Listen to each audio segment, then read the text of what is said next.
Shalom. Kita memasuki bulan yang baru, yaitu bulan apa Bapak Ibu? Bulan Februari. Ya. Kita boleh menyelesaikan bulan Januari selama 1 bulan. Tentunya banyak hal yang kita hadapi, peristiwa-peristiwa yang tidak pernah kita duga, tetapi di situ kita melihat tangan Tuhan bekerja menolong kita. Amin. Pagi hari ini kita akan belajar bersama-sama tentang mengapa Allah memilih tulang rusuk. Bapak Ibu, saudara-saudara yang dikasihi Tuhan, saya bertanya kepada Bapak Ibu saudara sekalian, pernahkah Bapak Ibu memikirkan, bahkan meraba tentang tulang rusuk Bapak Ibu, apakah lengkap atau berkurang? Siapa yang pernah meraba tulang rusuknya? Loh, kok tulang rusukku ada yang nggak ada ini? Pernah? Nggak pernah mikirkan tentang hal itu?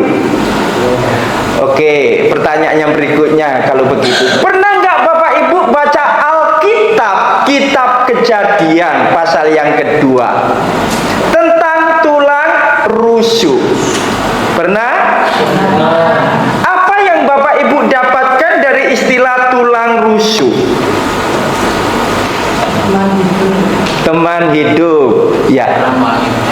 Seorang wanita, ya. Jadi pagi hari ini, bagi Bapak Ibu yang sudah menikah, perlu memahami tentang istilah tulang rusuk. Bagi teman-teman yang belum menikah, berarti ini persiapan untuk mencari dan menemukan tulang rusuknya. Amin.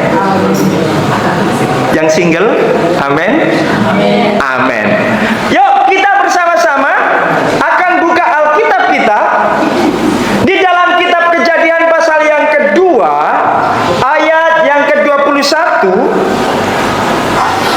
sampai 22. Kita baca bersama-sama Bapak Ibu. Kejadian pasal yang kedua ayat 21 sampai 22 sudah menemukan. Kita baca bersama-sama. 2, 3. Lalu Tuhan Allah membuat manusia itu tidur nyenyak. Ketika ia tidur, Tuhan Allah mengambil salah satu rusuknya, lalu menutup tempat itu dengan daging. Dan dari rusuk yang diambil Tuhan Allah dari manusia itu, dibangunnyalah seorang perempuan, lalu dibawanya kepada manusia. Bapak Ibu saudara-saudara yang dikasihi Tuhan, ayat ini sangat unik. Kenapa demikian? Karena ayat ini mencatat bagaimana seorang perempuan ada. Bagaimana seorang perempuan hadir di tengah-tengah dunia ini. Ada sesuatu yang menarik di situ Bapak Ibu. Ada istilah Tuhan Allah membuat manusia itu apa? Tidur nyenyak. Membuat. Bapak Ibu yang dikasihi Tuhan, siapa di sini pernah dioperasi secara total, operasi besar, dan biosnya adalah bios total? Pak Jimmy. Oke. Saya bertanya Pak Jimmy, ketika Pak Jimmy dibius total, Pak Jimmy saat itu sedang memikirkan apa? Nggak mikir apa-apa, Pak? Nggak mikirin tentang nanti berapa ya biayanya rumah sakit? Enggak ya? Tapi apakah Pak Jimmy merasakan sesuatu ketika dibedah? Enggak. Apakah Pak Jimmy pada saat itu memikirkan kira-kira berapa senti ya lubangnya atau sobekan daripada operasi itu? Bisa saat disuntik bios itu Pak? Enggak ya. Jadi Pak Jimmy betul-betul apa? Tidur nyenyak. Pak Bu, yang dikasih Tuhan, istilah tidur nyenyak di sini itu yang dimaksud dalam dunia medis itu adalah bius total. Dan ini adalah cara Tuhan pertama kali memberikan contoh bagi para medis, para dokter untuk bagaimana caranya mengoperasi manusia. Makanya Tuhan dibilang apa? Disebut apa? Dia adalah tabib yang ajaib. Memang betul Tuhan tabib yang ajaib. Dari ayat ini kita bisa memperhatikan bagaimana cara Tuhan mengoperasi manusia yang pertama. Bagaimana cara Tuhan membedah tubuh manusia pada saat itu. Dibuat tidur nyenyak. Suatu saat saya diminta untuk mendoakan sebelum operasi. Ada seorang majelis. Pada saat itu ada salah satu gereja di Surabaya. Lalu saya datang. Setelah itu sebelum operasi saya berdoa. Saya bilang, Pak, tenang aja, karena ini operasi besar. Karena ada rasa takut. Kenapa demikian? Karena empedunya sudah pecah, Bapak Ibu. Jadi sudah menjalar ke semuanya, bagian-bagian anggota tubuh yang vital. Nah, memang ada rasa ketakutan ketika berdoa. Bapak jalani dan Tuhan menyertai Bapak. Setelah itu Bapak Ibu masuklah ke kamar bedah Bapak Ibu, dan setelah itu dia dibius total, betul-betul beberapa jam, cukup lama karena memang sudah pecah. Nah, Bapak Ibu saudara-saudara yang dikasih Tuhan, beberapa jam kemudian, karena saya menunggu hampir 5 jam Bapak Ibu di rumah sakit itu selesai, saya datang, lalu dia sudah siuman, dan pada saat siuman Bapak Ibu, saya tanya, Pak, ketika Bapak dibius total seperti itu, pikiran Bapak seperti apa? Saya ketika dibius total, saya itu melihat ada cewek-cewek cantik-cantik, Pak. Loh, saya kaget juga Bapak Ibu. Dan pokoknya indah, seperti keindahan itu di surga. Terus saya tanya Bapak Ibu, pengalaman orang lain yang sedang dibius total, ternyata memikirkan sesuatu yang indah-indah. Pokoknya apa yang dilihat itu sesuatu yang indah dan luar biasa. Dan ternyata Bapak Ibu, ini dialami juga oleh siapa? Siapa? Adam. Ketika Tuhan membius total dengan cara tidur nyenyak, dia nggak ada rasa takutnya ketika yang namanya tubuhnya dibelah oleh Tuhan. Kenapa demikian? Karena ternyata efek daripada bius itu katanya orang-orang yang mengalami bius total itu Bapak Ibu, itu tidak ada rasa takut, tidak merasakan apa-apa, bahkan dia melihat sesuatu yang indah-indah, katanya seperti itu. Ya, saya tidak mengharapkan juga diri saya mengalami kayak gitu, karena saya pun tadi malam karena dari luar kota, jadi tidur betul-betul puas dan pulas. Nah, kata tidur nyenyak, Bapak Ibu yang dikasih Tuhan, itu berbicara betul-betul tidurnya berkualitas. Ada orang tidur 8 jam tetapi nggak berkualitas. Ada tikus jalan, apa itu ya, langsung melek. Terus setelah itu tutup mata, ada kucing lewat, apa itu ya. Jadi artinya ini tidur yang tidak berkualitas Bapak Ibu. Nah, kalau bicara tidur nyenyak di sini, itu betul-betul adalah tidur yang sangat berkualitas. Kendati pun itu 5 menit, kendati pun itu 1 jam, tapi istilah tidur nyenyak yang dialami oleh Adam betul-betul berkualitas.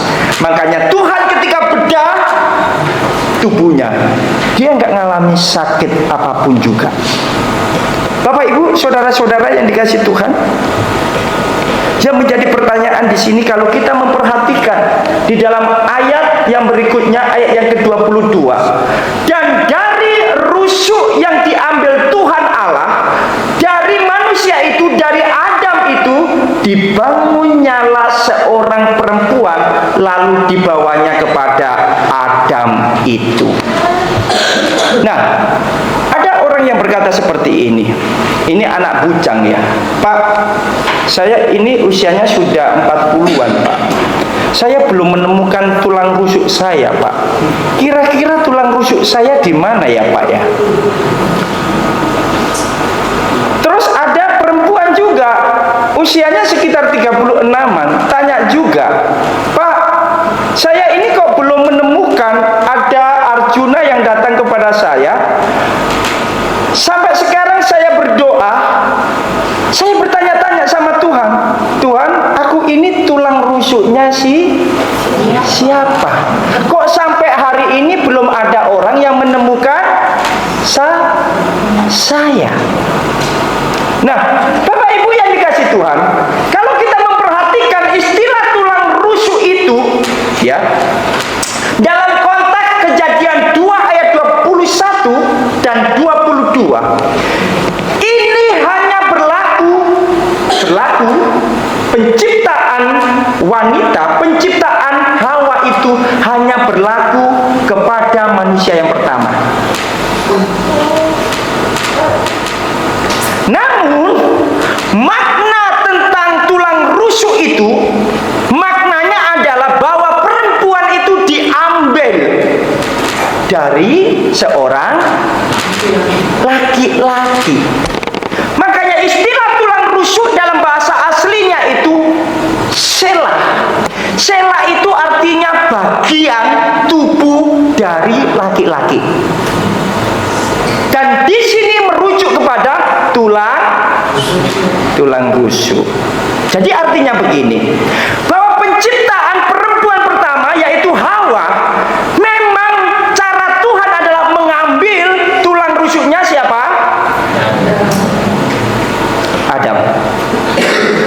Nah, hal ini Bapak Ibu, hal ini tidak berlaku buat kita, tapi maknanya berlaku gitu loh. Kuatirnya begini, tadi ada seorang perempuan kan yang saya sampaikan, dan juga ada seorang laki-laki tanya kepada saya, Pak, saya ini tulang rusuknya siapa? Kok sampai sekarang ini tidak ada jejaka yang mencari-cari saya?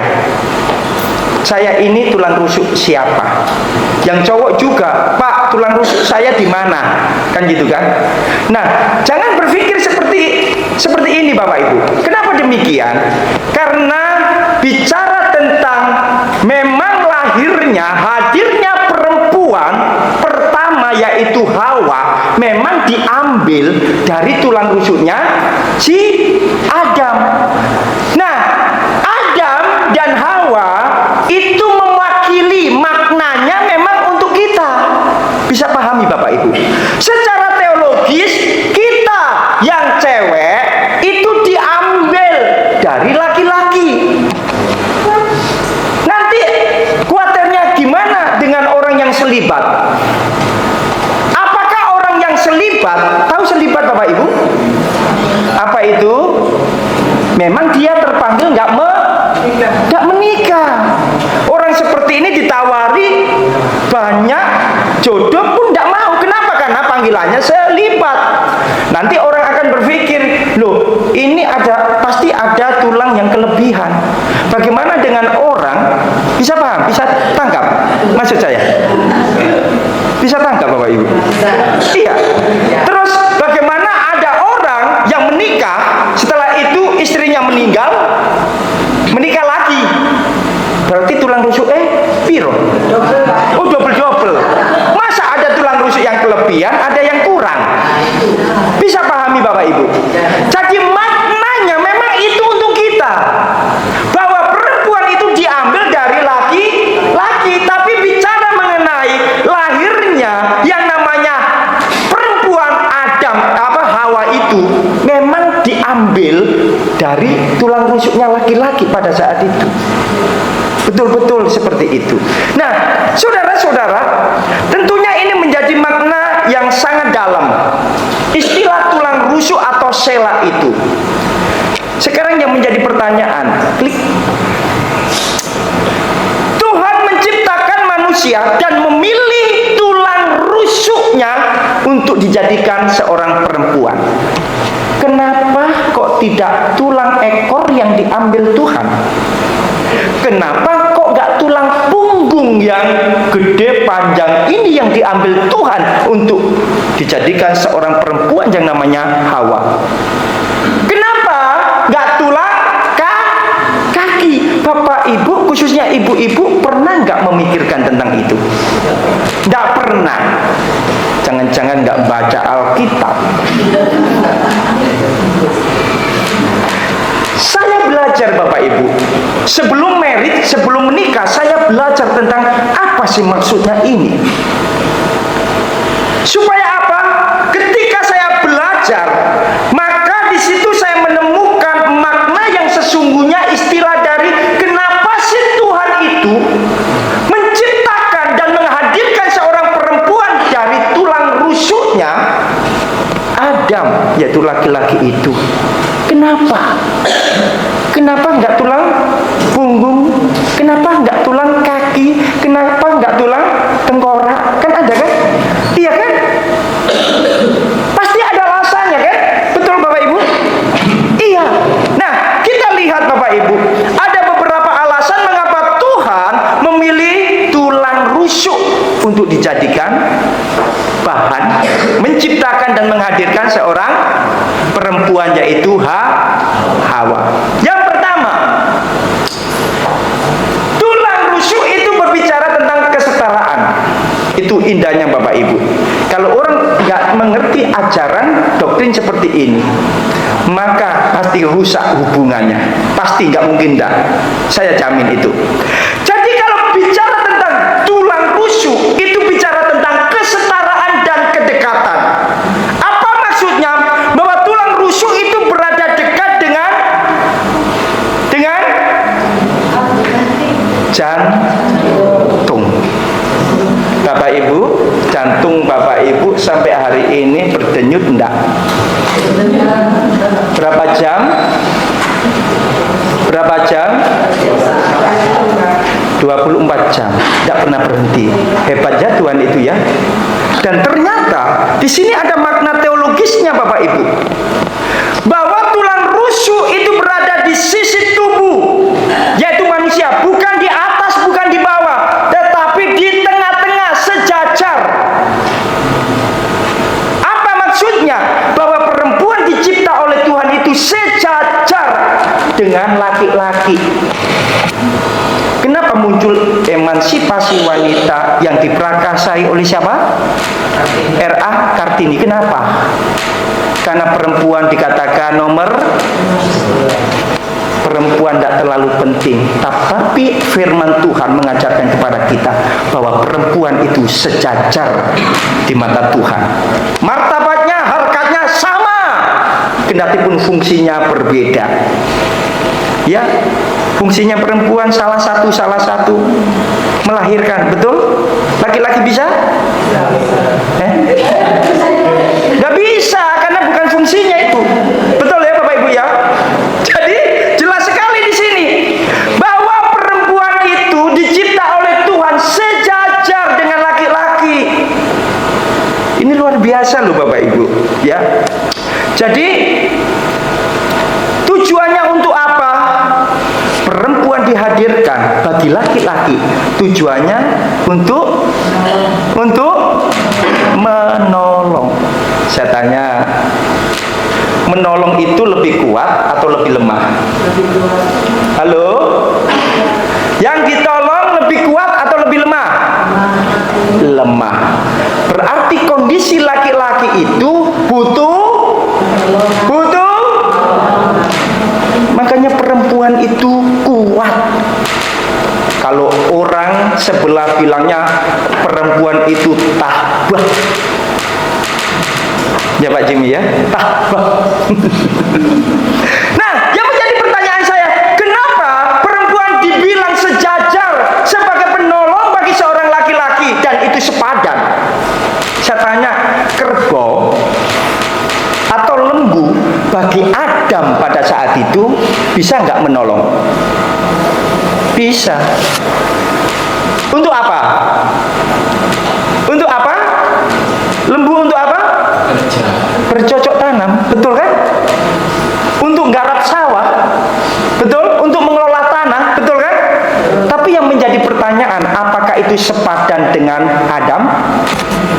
Enggak. Kalau capek, bu lembu pijetan aku, iso?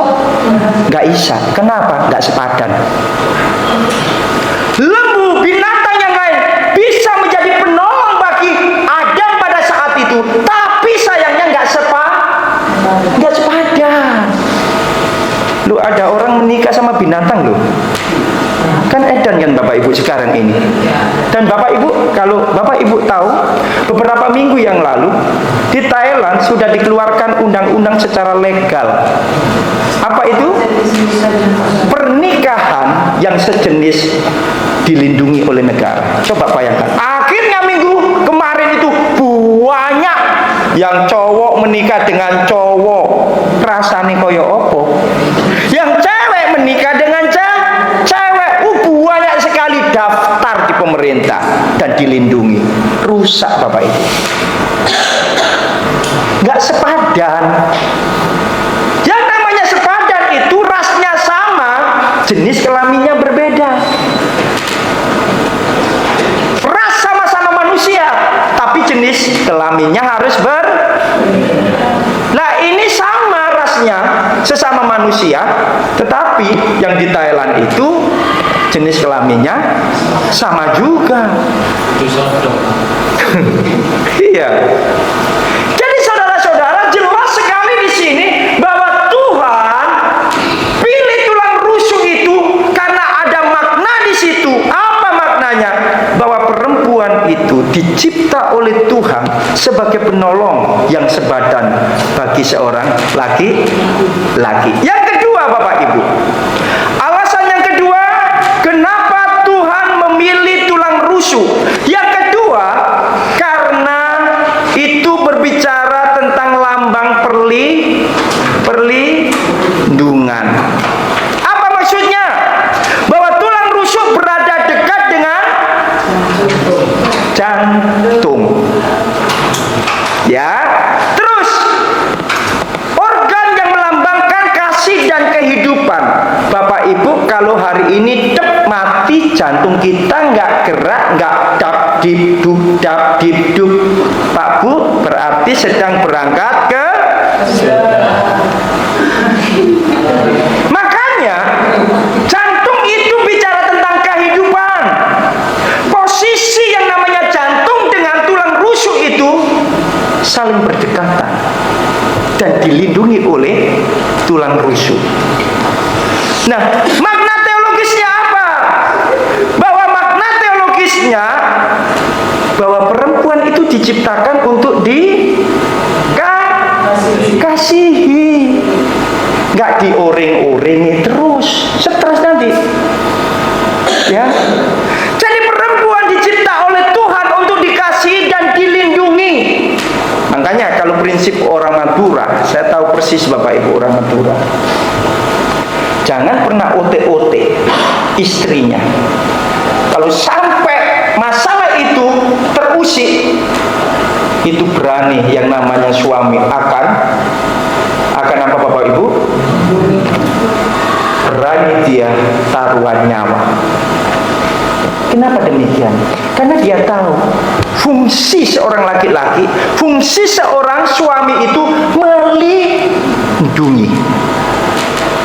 Coba Bapak Ibu bayangkan, jika Bapak Ibu nggak ada tulang rusuknya, bagaimana dengan tempat jantung, bagaimana tempat lambung, bagaimana tempat pankreas, bagaimana tempat hati?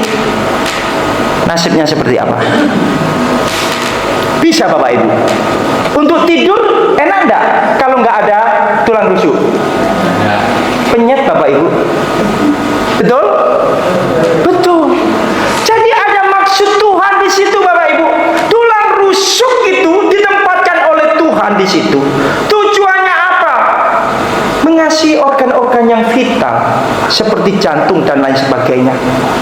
Jadi makna teologisnya di sini bahwasanya seorang perempuan itu dicipta oleh Tuhan untuk dikasihi dan dilindungi.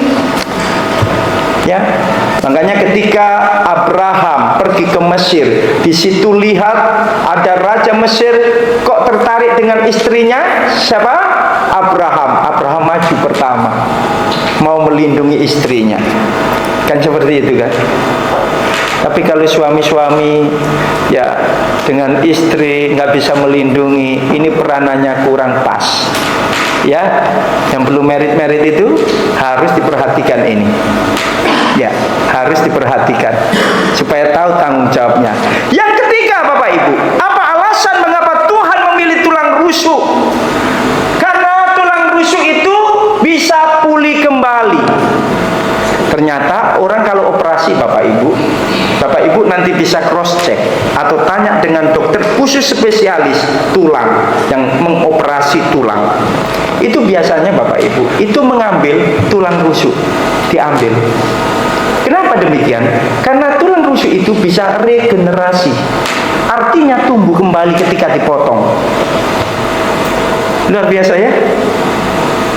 Coba kalau patah gitu, kalau nggak bisa tumbuh Bapak Ibu, itu sangat berbahaya. Makanya tulang rusuk itu sangat menolong. Nah, di sini dikatakan tulang rusuk bisa pulih kembali. Secara medis tulang rusuk memiliki kemampuan regenerasi. Artinya apa? Jika ada bagian yang diambil, tulang tersebut dapat tumbuh kembali. Secara teologis artinya apa? Ini melambangkan bahwa dalam pernikahan suami dan istri saling melengkapi. Ada yang gercep, ada yang lelet. Ya memang seperti itu. Saling ada yang sulit untuk mengambil keputusan, tapi ada yang terlalu cepat mengambil keputusan. Ada yang jalannya shut. Ada yang di belakang masih lama. Nah, ini butuh juga orang yang geset-geset itu perlu direm. Yuk, ngomongnya jaga ya, ngomongnya. Nah, ini ngerem Bapak Ibu. Ya. Kalau orang terlalu over pun perlu ada yang ngerem. Butuh yang lain. Ini namanya saling melengkapi. Tumbuh oleh klub bisa. Tuhan, di sini kita harus sadar kalau menurut penelitian yang ada bahwa seorang perempuan itu 24.000 per hari dalam berkata-kata. Laki-laki 15.000 per hari. Pak, suamiku lo diem apa? Kalau dimarah yo diem, maksudku itu yo ngomong titik lo ngomong. Loh, memang seperti itu laki-laki. Apalagi kalau dimarahi terus Bapak Ibu. Nyimpennya itu di dalam Bapak Ibu. Kalau nyimpennya di dalam, maka itu sangat berbahaya sekali. Berbahayanya apa? Persentase terbesar yang kena serangan jantung itu adalah laki-laki, bukan perempuan. Karena perempuan ngomong ke koncoe, ke temannya, sharing ini selesai. Kendati pun ada sisa-sisanya gitu kan. Tapi kalau laki-laki ada beban yang berat, diem aja Bapak Ibu.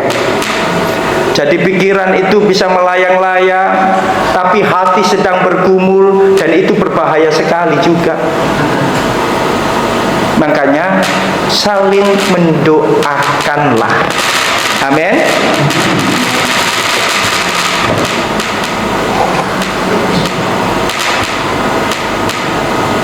Oh, ternyata bukan ininya ya.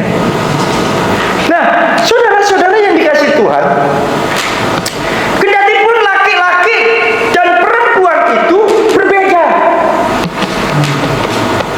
tapi esensinya karena perempuan itu diambil dari bagian tubuh laki-laki, maka nggak bisa enggak Bapak Ibu.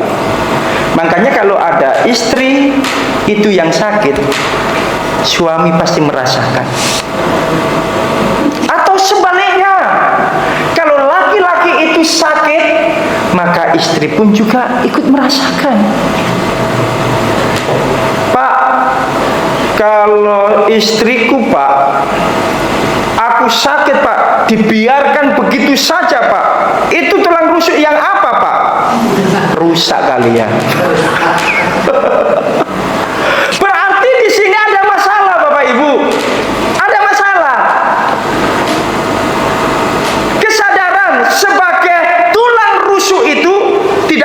berfungsi sebagaimana mestinya. Ya. Nah, Bapak Ibu yang dikasih Tuhan, kalau ada orang yang mengatakan seperti ini, saya sering mendapati orang berkata seperti ini, bicara tentang keuangan itu adalah sensitif. Betul ya, sering Bapak Ibu dengarkan? Ketika saya mempelajari Bapak Ibu, kenapa ada muncul perkataan seperti itu?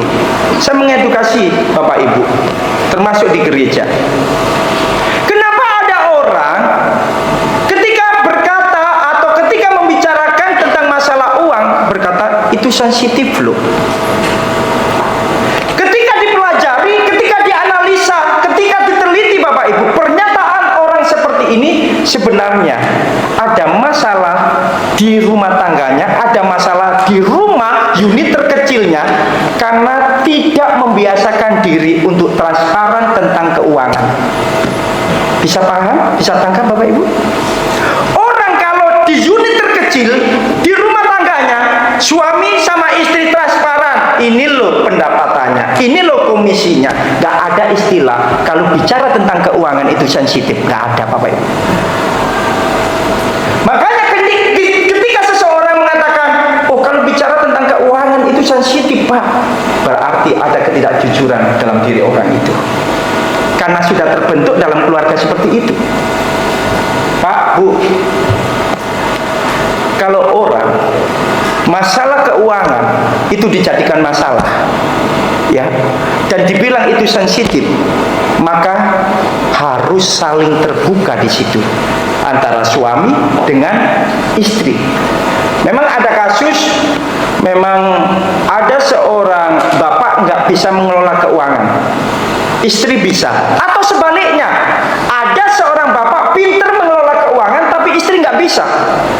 Cuma tugasnya menghabiskan tiap bulan menghabiskan. Lah, ini biasanya memang tidak pernah membawa apa yang sudah dihasilkan dari jerih lelahnya itu didoakan kepada Tuhan. Pokoknya dapat langsung, tidak ditata layani dengan baik. Kenapa ada orang yang nggak jujur dalam hal keuangan? Kenapa demikian? Pak Bu, saya kasih tahu, sebanyak apapun Bapak Ibu punya penghasilan, kalau ada dosa nggak jujur dalam keluarga, saya katakan tidak akan mungkin bisa menikmati. Justru ada kecurigaan terhadap pasangan hidup saudara, dan itu akan meretakkan tulang rusuk. Ingat baik-baik, yang mau menikah ada di sini.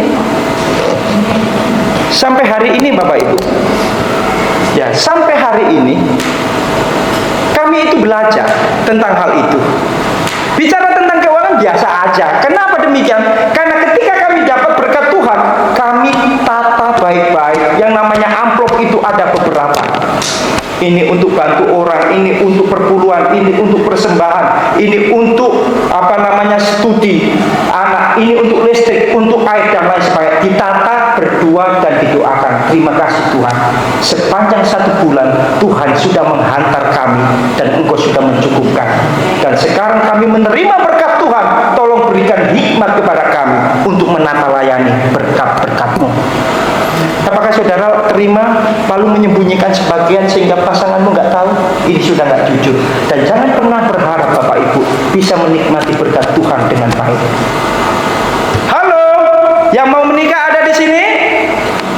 Yang rencana menikah ada di sini? Belajarlah untuk transparan. Amin. Amin. Iya. Jadi Bapak Ibu, saya menjumpai orang yang kaya Bapak Ibu, orang yang kaya, gak kekurangan secara uang, tapi kenapa hatinya selalu gelisah ketika menerima duit itu? Kadang-kala dia sembunyikan di tempat-tempat tersembunyi, gak bisa dijangkau oleh istrinya. Kenapa demikian? Karena membangun ketidakjujuran itu sama halnya mendatangkan dosa-dosa yang lain. Hati-hati. Ada seorang anak muda lulusan SMA. Papanya telepon saya, Pak Teguh, Pak Pendeta bisa minta tolong nggak datang ke kami dan doakan anak kami. Oke Pak, siap. Jam berapa? Pagi. Oke, saya datang Bapak Ibu. Lalu dia sampaikan seperti ini papanya, Pak Teguh, anak saya mau ke Jakarta. Dia hanya lulus SMA Bapak Ibu, lulus SMA. Lalu apa yang terjadi? Dia akan bekerja di sana Pak Teguh, dapat panggilan di Jakarta. Dan saya minta anak saya didoakan. Setelah saya doakan, saya cuma pesan satu. Saya bilang kepada anak itu, kamu di sana, ingat baik-baik. Yang pertama, ingat Tuhan ya. Ingat pekerjaan Tuhan ya. Dan kamu harus bantu pekerjaan Tuhan. Itu yang pertama. Dan yang kedua, kamu cari komunitas anak-anak yang takut akan Tuhan. Dan Bapak Ibu, apa yang terjadi? Dua hal ini dipegang baik sampai hari ini. Gak sampai 1 tahun Bapak Ibu. Gak sampai 1 tahun Bapak Ibu. 8 bulan, papanya telepon saya, nangis. Pak Teguh, saya mau bercerita. Saya ketika mendengar cerita papanya itu merinding juga. Saya itu nggak percaya, anak saya itu kerja apa Pak? Kok ngirimi uang itu besar sekali? Saudara SMA, lulusan SMA, gajinya 30 juta Bapak Ibu. Dan sekarang ini diambil 2 perusahaan luar negeri, Jerman. Lalu dia bercerita, Papa kalau nggak percaya, Papa pergi ke Jakarta dan saya ongkosi pesawatnya dan aku tinggal di apartemen. Ternyata difasilitasi semuanya Bapak Ibu. Dan luar biasanya, anak ini menceritakan kenapa Tuhan buat berhasil seperti itu. Satu yang dia pegang, karena dia kasih papanya itu untuk kebutuhannya. Kaget-kaget Bapak Ibu orang tuanya. Lalu papanya tanya, loh itu amplop untuk apa? Dia sampaikan, ini untuk pekerjaan Tuhan Pak. Loh, daripada kau kasihkan gereja lebih baik kau kasihkan mamamu loh Pak. Kalau ini bagian Tuhan, yang ini untuk Tuhan, saya nggak mau yang seperti itu. Tuhan punya cara untuk memberkati saya. Dan dia lakukan pekerjaan apa Bapak Ibu? Dia tidak pernah lupa dengan apa yang menjadi kewajiban persembahan di hadapan Tuhan. Dan sekarang ini dia pegang saham nomor 3 di Jakarta, lulusan SMA. Dia cerita beli mobil, cerita ke kami juga. Ya puji Tuhan lah, ingat baik-baik ya, dimanapun juga cari komunitas anak-anak yang hidup takut akan Tuhan. Pak, Bu, saudara-saudara yang dikasih Tuhan, ini pun saya tanamkan kepada anak saya. Itu apa maksudnya Pak? Saya jelaskan. Kalau kamu dapat berkat, ingat baik-baik, ada kewajibanmu untuk mempersembahkan kepada Tuhan, dan itu adalah haknya Tuhan. Dan itu perlu kita ajarkan tentang keuangan. Akhirnya dalam rumah tangga bicara keuangan itu nggak ada istilah sensitif. Uang, kalau saya meletakkan uang dimanapun juga nggak ada yang ambil. Kalau misalnya mau butuh sesuatu, ini uangnya siapa ya? Boleh nggak saya pinjam untuk beli LPG? Kenapa demikian? Sudah terbiasa. Nggak ada istilah bicara keuangan itu sensitif Bapak Ibu. Dan saya banyak konseling keluarga-keluarga itu rusak gara-gara nggak transparan masalah keuangan. Ya, yang belum married ini persiapan baik-baik. Yang sudah married, loh Pak saya terlanjur, gimana Pak terbentuk seperti itu? Ya hari ini engkau dapatkan kebenaran, engkau kerjakan. Amin. Mau diberkati Tuhan? Haleluya. Yang berikutnya, yang keempat, apa alasan Tuhan memilih tulang rusuk? Yang keempat di situ, karena tulang rusuk berbicara tentang kesatuan dan keintiman. Jelas di situ Bapak Ibu yang dikasih Tuhan. Laki-laki dan perempuan akan menjadi satu daging dalam pernikahan. Tidak bisa dipisahkan. Satu. Ya. Jadi saya katakan, kalau berani menikah,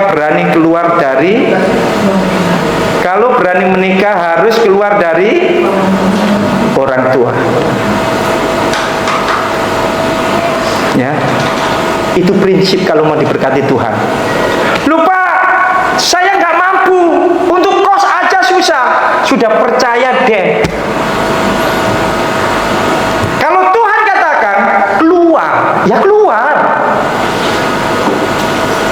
Itu kalau sudah perintah Tuhan, Bapak Ibu, taat aja lah, taat. Pasti ada berkat di situ. Amin. Saudara gajinya gede, tapi ikut orang tua, masih ikut orang tua. Saya percaya Bapak Ibu, gak bisa nikmati berkat itu. Pasti itu gak bisa nikmati. Kenapa sih Tuhan suruh keluar Bapak Ibu, menjadi satu? Kenapa sih? Supaya tidak ada pihak ketiga mengintervensi. Karena biasanya orang tua hubungan emosionalnya itu kuat terhadap anaknya. Kalau anak sudah menikah, berarti harus diputus. Posisinya bukan anak lagi. Mereka adalah sudah berkeluarga. Kenapa banyak keluarga yang retak? Kenapa banyak keluarga yang hancur-hancuran? Karena ada intervensi. Anakku ojo dimarahi. Ini sudah ada intervensi. Seperti ini rusak. Gara-gara meja nggak dielap, akhirnya bisa ranjang suami istri. Karena mertuanya usil terus. Jadi orang tua kalau sudah berani menikahkan anak, maka namanya hubungan orang tua dan anak harus putus. Supaya kalau ada masalah unit terkecil itu, orang tua nggak boleh cawe-cawe. Kalau anak minta pertimbangan, minta masukan, silakan kasih masukan. Kalau enggak, biar mereka berdoa, berlutut dan tanya sama Tuhan. Tujuannya pisah itu kenapa? Tuhan bilang meninggalkan orang tuamu dan bersatu sama suamimu. Kenapa demikian? Supaya engkau dalam keluarga itu andalkan Tuhan. Selama kau hidup bersama orang tua, engkau mengandalkan orang tua kan? Dari bayi disusoni, dikasih makan, disekolahkan. Hubungan emosional ini susah untuk lepas Bapak Ibu. Maka disitulah Tuhan punya maksud. Karena anak kalau terus hubungannya dibuat anak Bapak Ibu yang sudah menikah maksud saya, maka dia akan terus bergantung sama orang tuanya. Bisa paham Bapak Ibu? Iya. Makanya kalau orang konseling, kamu berani menikah? Iya. Kamu harus berani keluar dari orang tua. Tapi nggak punya dana untuk kontrak, Pak. Kalau nggak mau kontrak, kos. Tapi gimana? Kamu atur keuangan. Dua-duanya kamu bekerja. Kamu harus atur. Gimana cara? Yang penting harus keluar. Saya menangani Bapak Ibu. Orang kaya. Orang bilang itu 7 turunan, itu nggak habis yang namanya hartanya. Kenapa demikian? Dokumen-dokumen tanah itu 2 lemari Bapak Ibu. Dan saya pernah tidur di rumahnya seperti rumahnya gubernur Bapak Ibu. Besar pengusaha. Besar sekali. Bapak Ibu tahu? Dia ikut orang tuanya. Sudah punya anak 3, sudah punya anak 2, terus ikut orang tuanya. Tidak dipotong itu yang namanya hubungan itu. Akhirnya yang namanya keluarga tinggal di dalam keluarga. Itu tidak boleh. Akhirnya Bapak Ibu, sekarang hubungan antara orang tua, hubungan antara mertua dan menantu rusak. Pak, terus gimana Pak? Kamu harus pisah. Tapi kami nggak punya biaya untuk. Sudahlah, percaya deh. Dan puji Tuhan, apa yang saya katakan diturut. Kamu harus keluar. Kendati pun orang tuamu kaya raya, 7 turunan nggak habis kekayaannya, kamu keluar. Betul Bapak Ibu, keluar. Dan sekarang ini saya yang bimbing. Bahkan anak-anaknya yang kuliah diserahkan ke kami. Tolong anak-anak kami tolong dibantu untuk membimbing dan diarahkan ya Pak Pendeta. Siap, saya akan bantu. Yang penting kau ikuti apa yang mau menjadi kehendak Tuhan. Memang nggak mudah Bapak Ibu. Kalau orang terbiasa, ya kan, berharap sama orang tua. Oh, karena dari kandungan sudah terlatih seperti itu. Makanya Tuhan, kamu kalau sudah berani menikah keluar. Itu berat sekali Bapak Ibu. Tapi kalau orang mau taat sama Tuhan, berkat itu pasti selalu ada. Amin. Ya. Jadi Bapak Ibu menjadi satu daging dalam pernikahan. Lalu ada pertanyaan, Pak, kalau orang tua, kan saya ini anak tunggal, kalau orang tua ikut saya gimana? Nggak masalah. Kamu harus pelihara orang tuamu dengan baik, karena itu kepercayaan dari Tuhan. Tapi kamu harus tahu bahwa posisimu adalah kepala rumah tangga, dan orang tua yang ikut anak harus ikut, karena kepala rumah tangganya adalah anaknya. Bisa paham Bapak Ibu? Bisa paham? Seperti itu caranya. Ya, kalau orang tua ikut anak silakan. Dan saya kasih tahu kepada teman-teman yang masih belum menikah, dalam persiapan mau menikah, kalau Tuhan percayakan orang tua ikut, bawa orang tua, pelihara dengan baik. Ya, posisimu adalah kepala rumah tangga, dan orang tua harus juga tahu posisinya. Posisinya adalah bahwa orang tua yang ikut anak, ya, kepala rumah tangganya bukan lagi orang tuanya itu, bukan. Karena ini anak tunggal Bapak Ibu. Dan puji Tuhan, nurut, diberkati Tuhan hidupnya. Ya. Jadi Bapak Ibu, kalau kita melihat konsep ini begitu dalam, ya, kesatuan keintiman. Makanya kalau Bapak Ibu punya menantu, punya anak yang sudah menikah, ada masalah, sudah biarkan aja, supaya mereka itu cari Tuhan, bukan cari orang tua atau mertua. Ya, amin. Iya.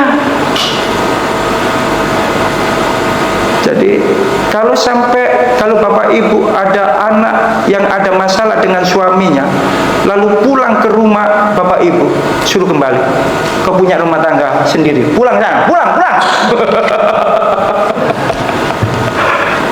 Jangan dikasih apa namanya itu, peletup Bapak Ibu. Jangan. Arahkan mereka, suruh kembali, karena punya rumah sendiri. Ya. Yang berikutnya, yang kelima, alasan mengapa Tuhan memilih tulang rusuk. Yang kelima, bicara bukan dari bagian yang lain. Maksudnya apa? Bahwa tulang rusuk bukan dari tulang kepala. Apa maksudnya? Agar perempuan tidak mendominasi atau menjadi lebih tinggi dari laki-laki. Ada ya seperti itu ya Bapak Ibu. Maksudnya gini, ada istrinya gajinya lebih tinggi daripada suaminya, maka suaminya yang gajinya rendah itu Bapak Ibu minta ampun, dibuat susah sama istrinya, disuruh-suruhi, waduh, di depan orang lain direndahkan. Ngeri Bapak Ibu, tidak boleh seperti itu. Kendati pun sebagai istri atau perempuan punya titel pendidikan lebih tinggi daripada suaminya, tetap harus tunduk dan hormat. Pasti diberkati Tuhan. Ya. Berapa banyak saya menangani kasus sama-sama dua-duanya bekerja, dan istri gajinya jauh lebih tinggi. Sayang sekali suaminya bergumul sekali dengan karakter istrinya, karena melihat statusnya lebih tinggi. Jangan ya Bapak Ibu. Yang kedua, bahwa tulang rusuk itu bukan dari bagian lain, bukan dari tulang kaki. Kenapa demikian? Tujuannya apa? Agar perempuan tidak diperlakukan rendah oleh laki-laki. Banyak kan Bapak Ibu? Laki-laki menganggap rendah perempuan. Saya pernah diminta untuk menikahkan orang Tionghoa, pengusaha. Lalu di situ mereka mengatur masalah hartanya Bapak Ibu. Jadi hartanya itu terpisah. Ya, terpisah. Ini hartaku, ini hartamu. Terus saya berkata, loh, untuk apa? Untuk jaga-jaga. Maksudnya jaga-jaga apa? Kalau nanti nggak cocok, takutnya kan nggak cocok. Wah, maaf, berarti engkau sedang tidak memahami istilah menikah itu seperti apa. Jadi ternyata Bapak Ibu, orang yang mau harta terpisah itu, jadi ada notarisnya Bapak Ibu didatangkan, maunya terpisah. Kalau suatu saat ada ketidakcocokan, ada masalah dalam keluarga intinya, maka di situ mereka akan bawa harta masing-masing. Lah, motivasinya sudah nggak benar. Nggak mau, saya sudah cari pendeta lain. Ini nggak jelas ini. Nanti jadi keluarga, tapi keluarga yang tidak mempresentasikan karakternya Tuhan. Saya nggak mau. Ya. Jadi Bapak Ibu saudara-saudara yang dikasih Tuhan, bukan dari bagian lain. Apa maksudnya? Bukan dari tulang punggung. Tujuannya apa? Agar perempuan bukan hanya menjadi beban atau sekedar penopang. Kalau Tuhan, ya kan, menciptakan perempuan itu dari tulang rusuk, bukan tulang punggung, ada maksudnya. Supaya perempuan itu nggak jadi tulang punggung. Banyak kan perempuan yang jadi tulang punggung? Halo. Tapi yang menjadi pertanyaan saya, boleh nggak perempuan bekerja? Boleh. Boleh Bapak Ibu. Tapi jangan sampai perempuan itu dijadikan tulang punggungnya. Yang suaminya malesnya bukan main, tidak mau bekerja dan lain sebagainya. Tanggung jawabnya di mana itu? Ya. Jadi ini luar biasa loh. Tuhan tidak menciptakan perempuan dari tulang punggung. Enggak. Ya. Yang berikutnya, dan juga bukan dari tulang ekor. Apa maksudnya? Karena ini bisa diartikan bahwa perempuan adalah tambahan atau tidak penting. Bapak Ibu yang dikasih Tuhan, saya punya kenalan hamba Tuhan. Dia dari suku tertentu, dari Batak, ya, dari Batak yang cowoknya. Lalu yang ceweknya itu dari Sangir Talaut, dari Sangir. Lah, orang Batak itu harus ngadati, betul ya Bu ya, harus ngadati. Jadi kalau nggak ngadati, maka orang itu dipandang rendah. Dan betul Bapak Ibu, ketika dibawa pulang istrinya ke Medan, karena nggak diadati Bapak Ibu, nggak diajak bicara sama keluarga besarnya, nggak dianggap, dipandang rendah Bapak Ibu. Untung kita punya pemahaman yang benar di sini, bahwa perempuan tidak dilahirkan, tidak dicipta oleh Tuhan dari tulang ekor, tapi tulang rusuk. Ya, jadi ada sesuatu yang menjadi kebanggaan buat perempuan karena Tuhan ciptakan sejajar dengan laki-laki.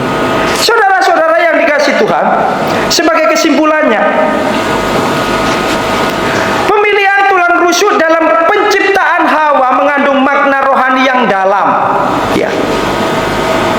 Ini menegaskan bahwa perempuan itu sepadan, harus dikasihi, harus dilindungi, dan menjadi pendamping sejati bagi laki-laki. Ya. Hal ini juga memperlihatkan bagaimana Tuhan merancang hubungan laki-laki dan perempuan berdasarkan apa? Kasih, berdasarkan kesetaraan dan keharmonisan dalam keluarga.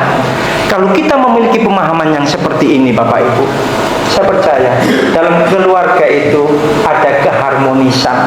Kendati pun ada perselisihan, itu sesuatu hal yang biasa. Karena kita memang dicipta berbeda antara laki-laki dan perempuan. Itu harus kita sadari. Ya. Makanya ada guyonan yang mengatakan sebelum menikah, laki-laki itu ngomongi banyak, perempuan itu pendiam. Betul ya? Sebelum menikah, laki-laki itu ngomongnya banyak, perempuan itu pendiam. Tapi kalau sudah menikah, laki-lakinya pendiam, perempuannya banyak. Loh, memang seperti itu. Gak usah yang laki-laki gak usah kaget ya. Jangan jantungan nanti. Kalau menikah sungguhan loh. Dalam hati kok beda ya. Ya makanya cowok-cowok kalau lagi pacaran itu kan berusaha untuk mendapatkan sesuatu kan, rayuannya itu banyak sekali Bapak Ibu. Motor, padahal motor pinjaman Bapak Ibu. Kalau di desa itu ya Bapak Ibu, itu loh didatangi pacarnya itu anaknya orang kaya. Apa buktinya? Yang namanya motor loh gonta-ganti. Padahal itu pinjem temen-temennya. Tapi bangganya calon mertuanya bangga sekali lihat anaknya didatangi laki-laki yang gonta-ganti motor. Dibilang itu anaknya orang kaya. Itu diceritakan. Satu RT nggak cukup, satu RW Bapak Ibu. Ya, ternyata pas nikah Bapak Ibu, reketek, ternyata ketahuan. Kerjone opo?